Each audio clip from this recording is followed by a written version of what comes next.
주시겠습니다. 이제 하나님 말씀 보겠습니다. 오늘 주시는 말씀은 사도행전 14장 19절에서 28절 말씀입니다. 오늘도 다 같이 일어나셔서 한 절씩 교독하시겠습니다. 19절 제가 먼저 봉독하겠습니다. 유대인들이 안디옥과 이고니온에서 와서 무리를 충동하니 그들이 돌로 바울을 쳐서 죽은 줄로 알고 시외로 끌어 내치니라.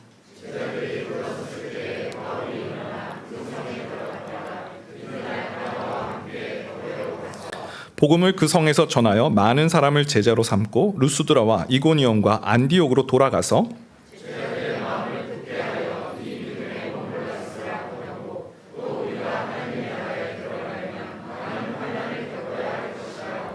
각 교회에서 장로들을 택하여 금식 기도하며 그들이 믿는 주께 그들을 위탁하고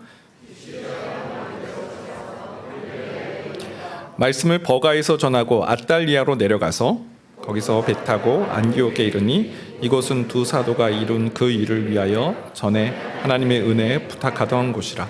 그들이 이르러 교회를 모아 하나님이 함께 행하신 모든 일과 이방인들에게 믿음의 문을 여신 것을 보고하고 제자들과 함께 오래 있으니라. 아멘. 자리에 앉으시겠습니다.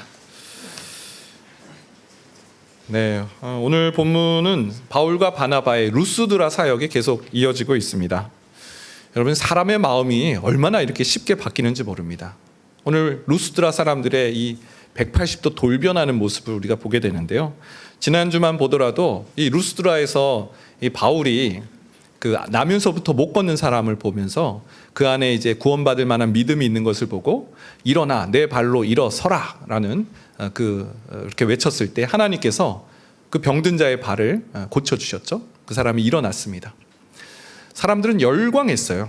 야, 제우스가 나타났다, 헤르메스가 나타났다 하면서 막 소를 막 데리고 오고 막 화환을 씌우면서 시외에 있는 이 제우스를 섬기는 제사장까지 와가지고 바울과 바나바를 찬양하고 경배하고 제사를 드렸던 사람들입니다. 그런데 그 사람들이 180도 달라졌다라는 것이죠. 사도행전 14장 19절인데요. 유대인들이 안디옥과 이고니온에서 와서 무리를 충동하니 그들이 돌로 바울을 쳐서 죽은 줄로 알고 시외로 끌어 내치니라. 자, 유대인들이 등장합니다. 어디서 왔대요? 안디옥과 이고니온에서 왔습니다. 안디옥에서도 이고니온에서도 사도 바울을 많이 핍박했던 박해하고 쫓아냈던 사람들이 바울이 루스드라에 있다는 소식을 듣고 여기까지 쫓아온 거예요. 그리고 루스드라 사람들을 충동했어요. 그러니까 그렇게 바울을 추앙하고 그렇게 바울을 신이라고 말했던 사람들이 바울을 돌로 쳐서 뭐 한두 개의 돌을 던진 게 아니라 죽은 줄로 알고 시외로 끌고 내치니라. 시체를 성 밖에 버렸다라는 그런 뜻입니다. 바울이 돌에 한 번 맞았다. 고린도 후서를 보게 되면 그 자신의 그죠? 39대 40의 한한 감암매를 5번 맞았고 돌에 한 번 맞았고 그 돌에 한 번 맞는 사건이 바로 루스드라에서 맞는 고난이었습니다. 여러분, 하나님의 말씀을 전하고 하나님 주신 사명대로 살아갈 때 많은 열매가 맺어지고 또 하나님이 영광 받으시는 일들이 일어나지만 더불어서 박해를 받고 시험을 받고 또 오늘 바울처럼 돌에 맞는 그런 일들을 맞닥뜨리게 됩니다. 지금도 선교지 소식을 들어보면요, 신앙을 지키다가 하나님 말씀 전하다가 순교하시는 분들의 소식들을 듣게 됩니다. 저 멀리 선교사님들에게만 일어나는 일이 아니고요, 우리 가정에서도 복음을 전하면 냉대를 받고요, 그런 말 하지 말라고, 필요 없다고, 이런 관계가 단절되는 일들도 우리는 맞닥뜨리게 됩니다. 복음을 전하다가 시험을 당하고 복음을 전하다가 환난을 당할 때 우리는 어떻게 대처해야 될까요? 우리는 어떻게 그 다음 행보를 이어나가야 될까요?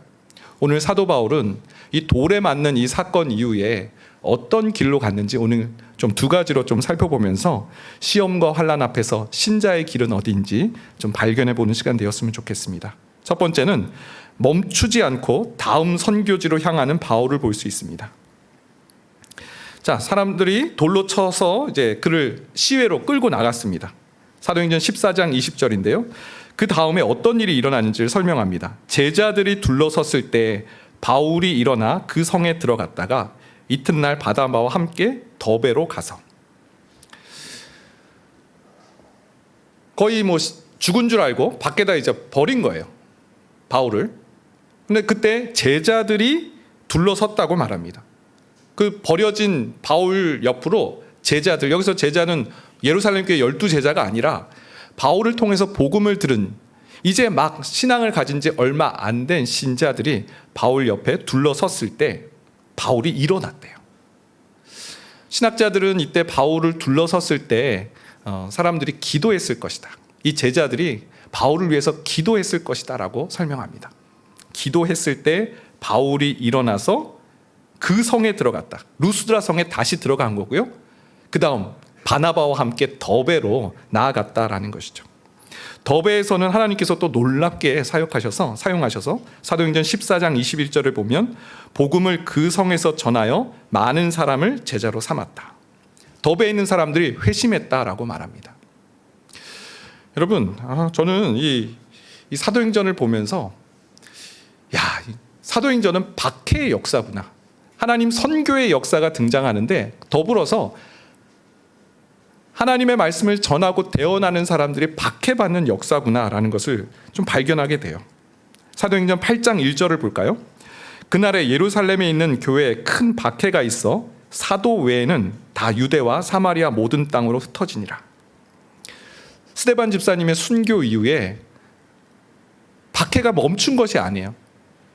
하나님 믿는 그 신앙 때문에 박해가 시작되었습니다. 스데반 집사님의 순교 이후에 교회가 큰 박해를 받았는데 이때 사도 외에는 유대와 사마리아 모든 땅으로 흩어졌다. 교회가 끝나고 교회가 문을 닫는 것이 아니라 이 흩어진 사람들을 통해서 어떤 일이 일어났냐면 사도행전 8장 4절이에요. 그 흩어진 사람들이 두루 다니며 복음의 말씀을 전할세. 박해를 받고 신앙이 멈춰진 게 아니에요. 이 예루살렘 교인들은 박해를 받고 시험을 당하면 안 되겠네, 못하겠네, 여기까지인가 보다, 그러지 않았어요. 박해를 피해서 다른 곳으로 이동해요. 근데 이동하면서도 복음을 전했다라는, 그래서 사마리아 땅에 복음이 전파됐다라는 거죠. 여러분, 안디옥 교회 어떻게 세워졌습니까? 우리 보았죠? 사도행전 11장 19절. 그때 스데반의 일로 일어난 환란으로 말미암아 흩어진 자들이 베니게와 구브로와 안디옥까지 이르러 유대인에게만 말씀을 전하는데, 자, 스데반의 일로 환란으로 말미암아 흩어진 자들이 어디로 갔대요? 베니게와 구브로와 안디옥까지. 안디옥 교회가 세워진 배경에는 예루살렘 교회에 박해가 있었던 거예요. 스데반 집사님의 그 박해를 통해서 사람들이 흩어졌는데, 흩어지면서 각각 지역에 사마리아와 성령이 너에게 임하면 너희가 권능을 받고 예루살렘과 온 유대와 사마리아와 땅끝까지 이르러 내 증인이 되리라. 이 말씀의 성취에 무엇이 있냐면 박해가 있었다라는 거죠. 이 박해를 통해서 사람들이 점점 하나님 나라의 복음을 확장시켜 나가는 일들을 시작했다라는 것입니다. 여러분, 대한민국도 마찬가지입니다. 외국 사람들이 대한민국에 오면 제일 놀라는 것 중에 하나가 빨간 십자가래요. 어떻게 이렇게 십자가가 많냐고. 여러분, 우리나라에 이렇게 십자가가 많은 게 원래 그런 일이 일어난 겁니까? 아니잖아요. 한국 교회사를 이제 수업을 들을 때 그런 말씀을 하시더라고요. 6.25 전쟁이 이 땅의 한국 교회의 큰 부흥의 원동력이 됐다라는, 이게 무슨 말인가 싶으실 겁니다. 원래 우리나라 최초의 신학교는 평양에 세워졌습니다. 평양신학교, 주기철 목사님, 이런 내노라 하는 우리나라의 그 대표하는 목사님들 다 이북에 계신 분이에요. 장대현 교회에서 평양 대부흥이 일어났잖아요. 길선주 목사님. 우리나라에서의 이 복음의 물꼬는 평양에서 시작된 겁니다. 지난주 말씀드렸던 하디 선교사님의 그 원산 대부흥 운동 역시 이북 지역이에요. 근데 공산주의가 이 해방 이후에 그 이북 지역을 다 이제 통치하면서 교회를 박해한 거예요. 공산주의는 기독교를 받아들일 수가 없어요. 공산주의는 투쟁을 하고 해방을 해야 되는 그런 사상을 갖고 있잖아요. 하나님을 의지하면서 고난을 견뎌내고 공산주의는 그걸 받아들이지 못하는 거예요. 교회를 박해하기 시작합니다. 그러니까 이 교회에 있던 북한의 성도들이, 그 믿음 좋은 성도들이 일사후퇴 때 다 남한으로 내려온 거예요. 남한으로 내려와서 피난민들의 교회를 세웁니다. 대표적인 교회가 서울 영락교회예요. 피난민들이 와서 교회를 세우는데 여러분 가족이 없잖아요. 이분들은 다 북한에 가족이 있잖아요. 그러니까 교회 중심으로 모인 거예요. 교회가 가족이 된 거예요. 그 공산주의 박해로 피난민들이 이남하였고 남한에 내려왔고 교회를 세우면서 피난민들의 교회가 곳곳에 세워지면서 교회가 확장되는 일이 일어났다는 거죠. 대한민국에 이렇게 교회가 많고 복음화가 이루어진 배경에는 그 박해를 통해서 이루어진 그런 복음의 열매다라는 그 말씀인 것입니다. 여러분, 예수님께서 제자들을 파송하시면서 이 박해를 염두할 것을 말씀하셨어요. 마태복음 10장 22절 23절인데요. 같이 한번 읽어볼까요? 시작. 또 너희가 내 이름으로 말미암아 같이 견디는 자는 구원을 얻으리라. 이 동네에서 너희를 박해하거든 저 동네로 피하라. 내가 진실로 너희에게 이르노니 이스라엘의 모든 동네를 다 다니지 못하여서 인자가 오리라. 예수님 제자들 둘씩 파송하시면서 뭐 장밋빛 청사짓 얘기하지 않으셨어요. 야, 너희가 이제 복음을 전하면 막 수많은 일들이 일어날 거야. 물론 권능도 주시고 예수님께서 담대하게 그들을 파송하셨지만 또 한 가지 말씀하신 것은 너희가 미움을 받을 것이다. 너희가 박해를 받을 것이다. 미움을 받을 것인데 끝까지 견디는 자는 구원을 얻을 것이고 이 동네에서 박해를 받으면 다른 동네로 피해라. 박해가 있고 시련이 찾아올 때 멈추지 말고 달려갈 것을 예수님 명하신 겁니다. 저는 오늘 이 본문 말씀을 한참을 좀 묵상해 봤습니다. 이 사도행전의 그 저자는 누가잖아요. 사실 지금 어마어마한 일이 일어난 겁니다. 돌에 맞아서 순교하는 스데반 집사님과 같은 그런 일이 일어난 거예요. 그런데 딱 한 줄을 기록하고 있어요. 누가가. 보세요. 돌에 맞았다. 제자들이 둘러섰다. 바울이 일어났다. 다시 그 성으로 들어갔다. 다음 날 이튿날 바나바와 함께 더베로 갔다. 너무 담담하게 일을 기록하고 있는 거예요. 왜 그럴까? 이 어마어마한 순교 직전에 이 돌에 맞는 핍박의 사건을 막 이렇게 부각하면서 그럼에도 바울이 더베로 갔다 이렇게 쓰지 않고 단 한 줄로 그냥 그렇게 기록하고 있는 거예요. 한참을 묵상하는데 그런 마음이 들더라고요. 아, 이 시대에는 박해라는 것이 특별한 일이 아니었구나. 누가는 이 시대에 돌에 맞고 이런 핍박받는 일들이 일상이었음을 마치 기록하는 것처럼 담담하게 과장하지도 않고요. 그냥 있었던 일들을 기록하고 있는 거예요. 초대교회에서 박해란 예수를 믿고 복음을 증거하면서 돌에 맞는 사건은 이상한 일이 아니다라는 것을 보여주는 것, 말씀하고 있다는 느낌이 들었습니다. 사랑하는 여러분, 예수님 이름 때문에 지금 환난과 박해, 고난과 역경 중에 있는 성도님들 안 계십니까? 박해는요, 박해로 끝나지 않습니다. 한국교회 이만큼의 이런 교회가 생기고 복음화가 이루어진 뒤에는 그 그리스도인의 박해, 북한에서의 박해를 받는 사람들의 그 일들로 인해서 이 땅에 복음화가 이루어졌습니다. 스데반 집사님의 순교는 그 순교로 끝나지 않고요, 사마리아의 복음이 전파되고 안디옥 교회가 세워지는 일들로 연결되었습니다. 하나님께서 우리 안에 박해를 주신다면 이 박해는 열매를 위한 박해이고요, 하나님의 영광을 위한 박해인 줄 믿습니다. 베드로전서 4장 12절 13절인데요. 사랑하는 자들아, 너희를 연단하려고 오는 불시험을 이상한 일 당하는 것 같이 이상히 여기지 말고 오히려 너희가 그리스도의 고난에 참여하는 것으로 즐거워하라. 이는 그의 영광을 나타내실 때 너희로 즐거워하고 기뻐하게 하려 합니다. 여러분, 박해받는 사람들은 오히려 기뻐하고 즐거워해요. 언제요? 하나님께서 영광 중에 이 땅에 오실 때 박해 가운데서도 하나님의 일들을 증거하고 하나님의 말씀을 대언하는 그런 일들을 감당할 때 주님이 오실 때 영광 중에 기뻐하고 즐거워할 수 있다는 것이죠. 여러분, 주님께서 오실 때 누구를 칭찬할까요?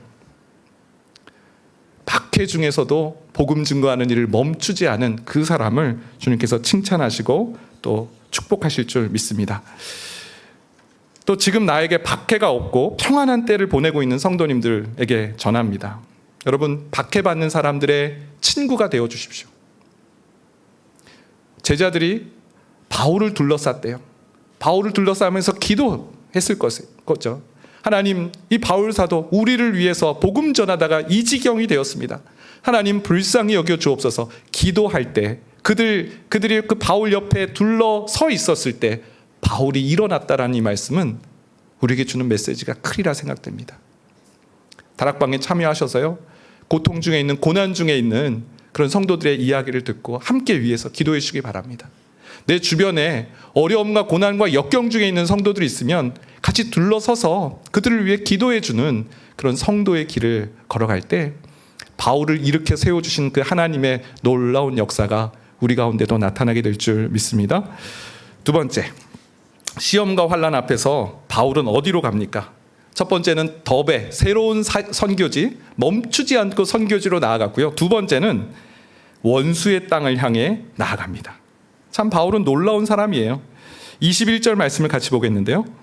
복음을 그 성에서 전하여 많은 사람을 제자로 삼고 루스드라와 이고니온과 안디옥으로 돌아가서, 자, 여기서 그 성의 전하여는 더베 성을 말합니다. 새로운 선교지에서 많은 제자를 삼았다. 그리고 그 다음에 어디로 갔냐면 루스드라와 이고니온과 안디옥으로 돌아갔대요. 여러분, 이 지역이 어떤 지역이에요?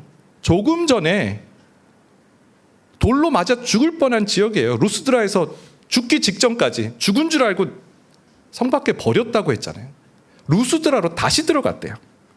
이고니온은요, 죽기 직전에 돌을 던져서 치려할 때 도망친 곳이 이고니온이에요.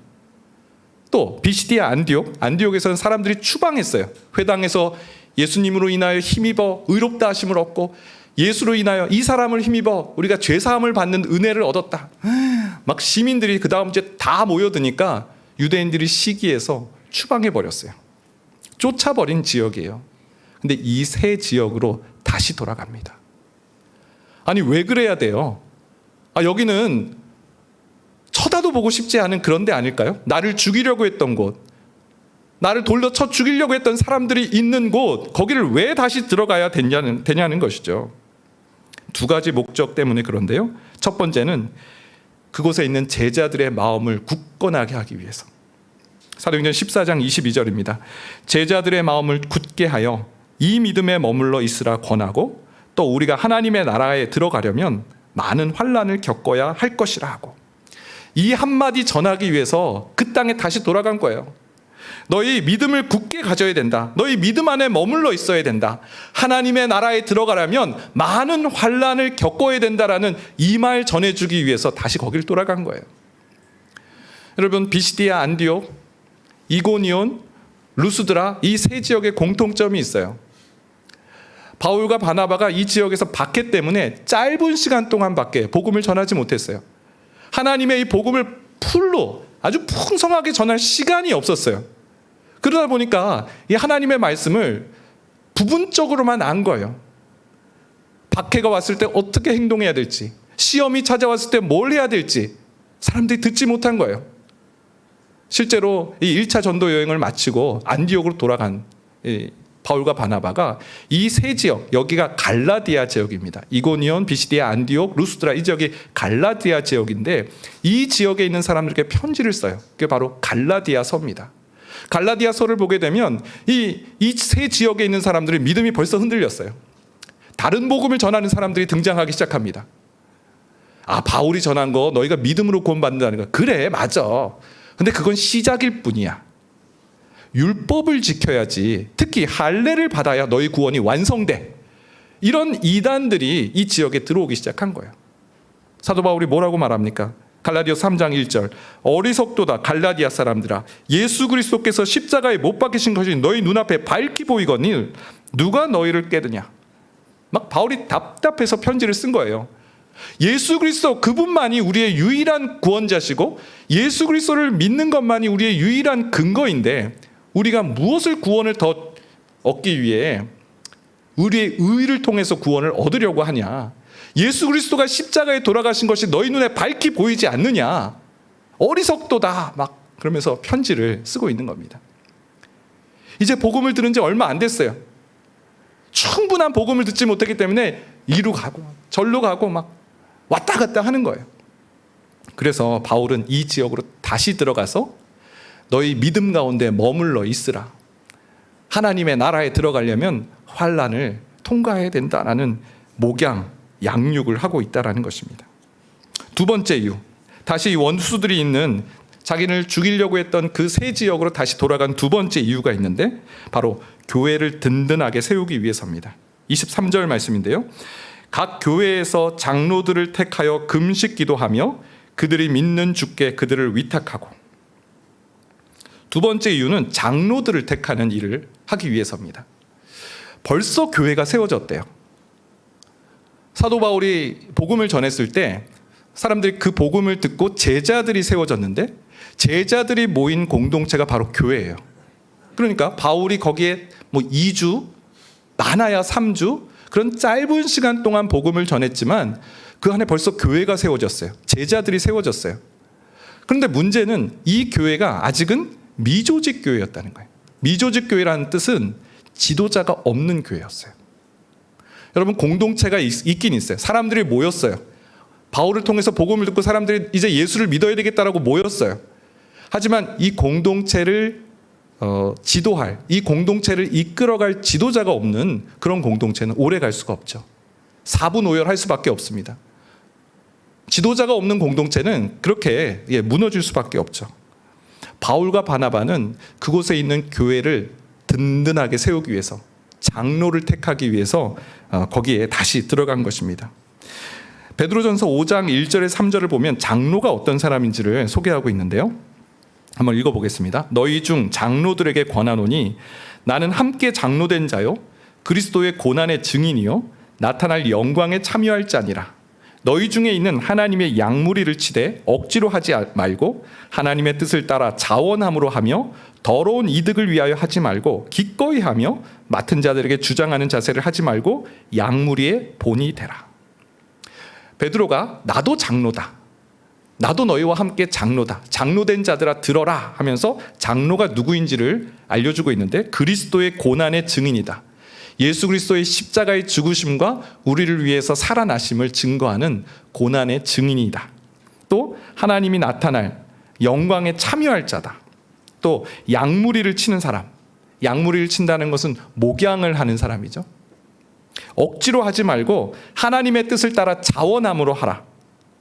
더러운 이득을 위해서 하지 말고 기꺼운 마음으로, 자원하는 마음으로 그렇게 양무리를 목양하는 목양자가 되라. 주장하는 자세, 권위를 드러내지 말고 기꺼이 양무리의 본이 되라. 여러분, 이 당시에는 성경이 없었잖아요.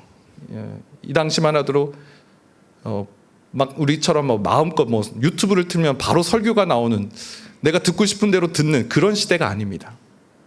지도자에 따라서 이 공동체가 믿음이 사냐 죽으냐가 달려져 있어요. 아, 저 사람을 보니까 하나님을 믿는 사람 같아. 아, 저 사람을 보니까 내가 믿고 따르고 싶어. 그런 목양자, 그런 지도자를 만나는 것 너무나 중요한 거죠.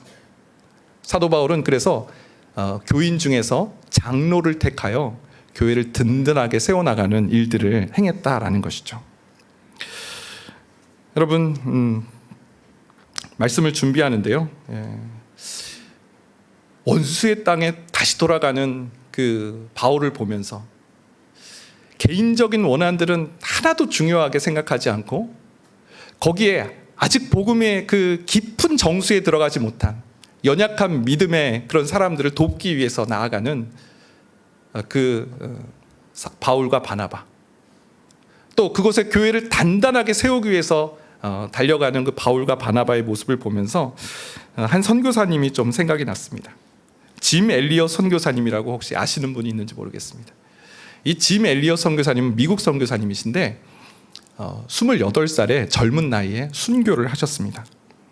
1956년 에콰도르 아마존 유역에 아우카족이라고 있습니다. 아주 잔인하기로 유명한 그 아우카족에게 복음을 전하기 위해서 나아갔다가 너무나 안타깝게도 도착하는 날 창에 찔려서 순교를 하신 선교사님입니다. 그는 미국 명문 휘튼 대학교의 우수한 그런 성적으로 졸업을 해서 장래가 아주 촉망된 그런 사람이었고요. 그의 일기에는 이런 글귀가 씌어져 있습니다. 제가 한번 인용을 가져왔는데요. 영원한 것을 위해 영원하지 않는 것을 버리는 자는 바보가 아니다. 영원한 것, 하나님 나라의 그 영원한 것을 위해서 영원하지 않는 것, 육신, 이 땅에 있는 것을 버리는 자는 결코 바보가 아니다. 하나님, 마른 나무 토막 같은 제 인생에 불을 붙여주시고 당신을 위해 타게 하소서. 나의 하나님, 제 삶을 불태워 주소서. 제 생명은 당신의 것입니다. 이 땅에서 오래 살기보다 온전한 삶을 살게 하소서. 주 예수 그리스도 당신처럼. 그가 미전도 종족에게 특별한 마음이 있어서 아우카 쪽에 갔는데 그렇게 순교를 한 거예요. 미국 사회가 발칵 뒤집어졌습니다. 전도가 유망한 이 짐 엘리엇 선교사뿐만 아니라 4명의 동료가 같이 갔다가 5명이 그런 참사를 당했거든요. 시카고 신문에 기사에 이런 기사가 쓰여졌대요. 이 얼마나 낭비인가. 전도가 유망한 장래가 촉망되는 젊은 인재를 잃었다. 미국 사회가 좋은 인재를 잃어버렸다. 이 얼마나 낭비인가. 이런 기사를 쓴 거예요. 그랬을 때 짐 엘리엇 선교사의 아내가 엘리자베스 하워드 선교사인데 그 신문사에게 이렇게 또 말을 합니다. 말씀을 삼가하십시오. 낭비라니요. 남편의 죽음은 낭비가 아닙니다. 그는 전 생애를 바로 이 일을 위해 준비한 사람입니다. 하나님께서 주신 책임을 수행하고 생애의 목표를 달성한 아주 행복한 사람이 저희 남편입니다. 여러분, 그 짐 엘리엇 선교사님이 편지에 쓴 글을 보세요. 하나님, 마른 나무 토막 같은 제 인생에 불을 붙여주시고 당신을 위해 탈게 하여 주옵소서. 하나님, 제가 이 땅에서 오래 살기보다는 온전한 삶, 예수님이 사셨던 그 삶을 살게 하여 주옵소서. 아내는 그것을 안 거예요. 짐 엘리엇 선교사는 행복한 사람이다. 하나님 맡겨주신 그 책임을 다 수행하고 하나님 앞에 올라간 행복한 사람이다. 그 다음부터 놀라운 일이 일어나는데요. 이 엘리자베스 선교사, 아내인 엘리자베스 선교사님이 아우카족에게 들어갑니다. 그 어린 딸과 같이 들어가요. 그리고 그곳에서 남편을 죽인 아우카족 사람들을 용서해주고 용납합니다. 그랬을 때 이 사실을 알게 된 아우카족 사람들이 수백 명이 회심을 하게 되고 교회가 세워지고 심지어 그 아우카족에서 선교사가 배출이 됩니다. 다른 마을에 가서 복음을 전하는 사람들이 나오게 돼요. 또 뿐만 아니라 짐 엘리엇 선교사님의 모교 휘튼 대학교에서는 그 짐 엘리엇 선교사님의 그 순교 소식을 듣고 수백 명의 젊은이들이 선교사로 자원하게 되는 일들이 나타났습니다. 원수의 땅으로 다시 돌아갔을 때, 남편을 죽인 그 아우카족에게 다시 돌아갔을 때 하나님께서는 그 일을 통해서 아우카족을 회심시키시고 또 하나님의 선교, 하나님 나라의 확장에 귀히 쓰임받는 그런 자리에 거했다라는 것이죠. 여러분, 우리에게 오는 박해, 고난, 결코 박해로 환난으로 끝나지 않습니다. 로마서 8장 17절 18절 우리 같이 한번 읽어보겠습니다. 시작. 자녀이면 또한 상속자 곧 하나님의 상속자요 그리스도와 함께한 상속자니 우리가 그와 함께 영광을 받기 위하여 고난도 함께 받아야 할 것이니라. 생각하건대 현재의 고난은 장차 우리에게 나타날 영광과 비교할 수 없도다. 아멘. 우리가 하나님의 상속자래요. 이 상속자는 하나님의 영광도 얻지만 그러기 위해서 하나님의 고난도, 예수님의 그 고난도 함께 참여하는 자여야 된다. 그런데 이 현재의 고난은, 이 시험과 박해는 장차 우리에게 올 영광과 비교할 수 없는 것이다. 여러분, 우리가 꿈꿔야 될 시험과 박해 속에서, 고통과 연단과 아픔 속에서, 복음을 증거하면서 겪게 되는 수많은 냉대와 고통 속에서 지금의 이 고난은 앞으로 오게 될 그 영광과 좋게 비교할 수 없다는 이 하나님의 말씀을 생각하고 다시 더베라는 새로운 선교지로, 나를 죽이려고 했던 그 원수들이 있는 그 땅으로 다시 돌아가서 하나님의 복음을 증거하고 믿음이 연약한 자를 단단히 세워나가는 그 일, 바울에게 주셨던 이 사명이 동일하게 우리에게 주시는 사명인 줄 믿습니다. 오늘 말씀을 마무리합니다. 환난과 박해 결코 우리를 멈추게 할 수 없습니다. 별일 아니라는 듯이 자리를 털고 일어난 바울, 바로 다음 더베로 떠납니다. 그리고 돌로 자기를 죽이려 했던 그 지역, 원수 같은 사람들을 다시 만나러 나아갔습니다. 시련과 박해 속에서 바울이 행했던 이 두 가지 일을 기억하며 복음 전하는 일과 양육하는 일에 힘을 다하는 모든 성도들 되시길 축원드립니다. 우리 같이 한번 찬양하겠는데요. 저 멀리 배는 나의 시온성, 우리 이 찬양으로 함께 찬양하겠습니다.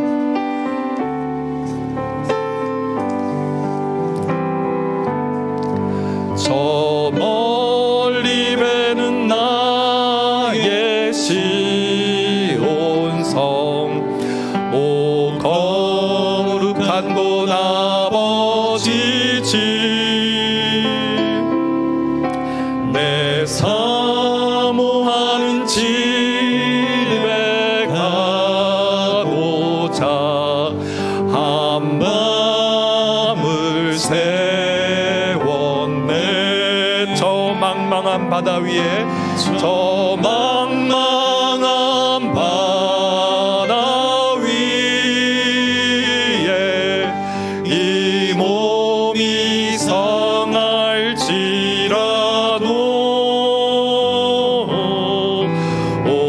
오늘은 이곳 내일은 저곳 주복음 전하리. 아득한 나의 갈 길 다가고, 아득한 나의 갈 길 다가고, 저 동산에서 편히 쉴 때 내 고생하는 모든 일들을 주께서 하시리. 빈들이나 사막에서, 빈들이나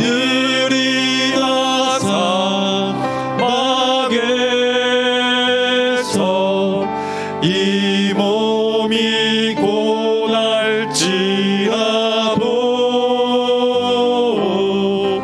오 내 주 예수 날 사랑하사 날 지켜주시리. 우리 말씀 기억하면서 기도하겠습니다. 환난과 고난 중에, 역경 중에 있는 성도님들 계시지 않습니까? 손 하나 까딱하고 싶지 않을 만큼 지쳐있고 고통 가운데 있는, 돌에 맞아 쓰러져 있는 그런 바울과 같은 상태로 머물러 있지 않습니까?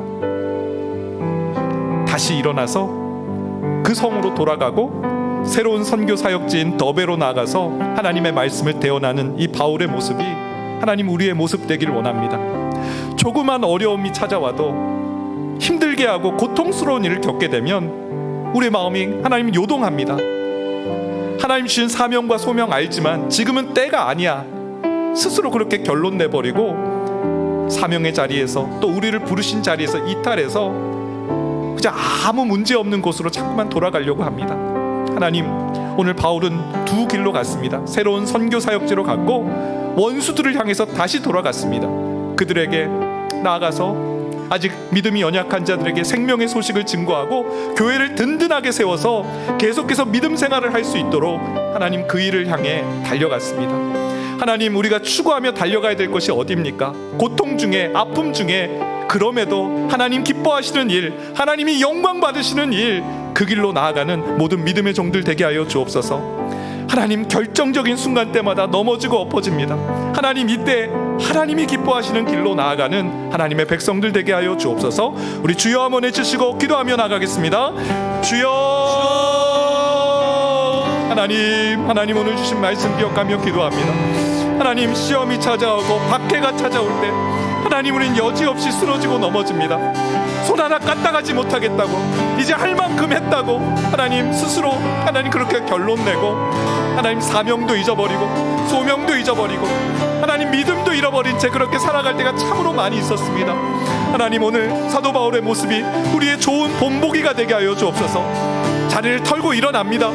그리고 아무 일도 없었다는지 다음 사역지로 나가서 생명의 복음을 또한 증거하는 바울의 모습이 하나님 우리의 가야 될 길인 줄 믿습니다. 자기에게 돌을 던졌고 핍박했던 사람들이 있는 그곳으로 다시 돌아가서 하나님 그곳에 연약한 사람들을 돕고 양육하는 일에 하나님 이 믿음 가운데 거하라. 하나님 나라에 들어가려면 많은 환난을 받아야 된다라는 그 메시지를 증거하기 위해 돌아갔던 바울을 기억합니다. 하나님 도와주시옵소서. 하나님 무겁습니다. 두렵습니다. 부담스럽습니다. 그러나 주님, 하나님께서 명하신 길이 오니 주의 종이 오니 주 뜻대로 가게 하여 주옵소서. 환난은 결코 환난으로 끝나지 않고 하나님 고난과 역경은 결코 고난과 역경으로 끝나지 않음을, 하나님 그 밖에는 하나님의 새로운 역사의 시작임을 우리가 목도하는 그 자리에 설 수 있도록 주여 도와주옵소서. 한 주간 또한 생명의 소식 증거하며 말씀을 증거할 때 하나님 놀라운 하나님의 역사, 놀라운 하나님의 일하심, 그 기적의 하나님의 역사하심들을 맛보는 모든 종들 되게 하여 주시옵소서. 좋으신 하나님 감사합니다. 하나님, 오늘 우리에게 주신 이 말씀 하나님 어렵습니다. 우리는 시험이 없었으면 좋겠습니다. 될 수 있으면 밖에도 없었으면 좋겠습니다. 하나님, 그러나 예수님께서 제자들에게 파송하실 때 너희가 모든 사람들에게 미움을 받을 것이다. 이 동네에서 박해를 당하면 저 마을로 피해라. 예외 없이 우리가 하나님의 백성으로 살아가면 환난을 당한다는 것을 하나님 우리에게 말씀하여 주셨는데, 하나님 기억하게 하여 주옵소서. 하나님, 박해가 없는 곳으로 쫓아다니는 그런 연약한 어린아이와 같은 그런 신앙이 아니라 박해가 있고 시험이 있고 환난이 있으면 하나님 그것을 주님 의지하면서 뛰어넘으며 소명의 자리에서 이탈하지 않는 바울과 같은 삶을 온전히 살아갈 수 있도록 인도하여 주옵소서. 한 주간의 삶을 살아갑니다. 여기 2부 예배 드리는 모든 성도들 한 분 한 분에게 성령 충만, 은혜 충만하여서 가야 될 길을 가게 하여 주시고 가지 말아야 될 길 앞에서 멈추게 하여 주시옵소서. 지금은 우리 주 예수 그리스도의 은혜와 하나님의 그 크신 사랑하심과 성령님의 인도, 교통, 위로하시는 놀라우시는 종이 박해 앞에서, 시련 앞에서 그 주어진 그 소명의 자리에 이탈하지 않고 살아가기로 마음에 다짐하는 여기 모인 모든 주님의 권속들 머리 위에 이제로부터 영원까지 함께 하시길 축원하옵나이다. 아멘.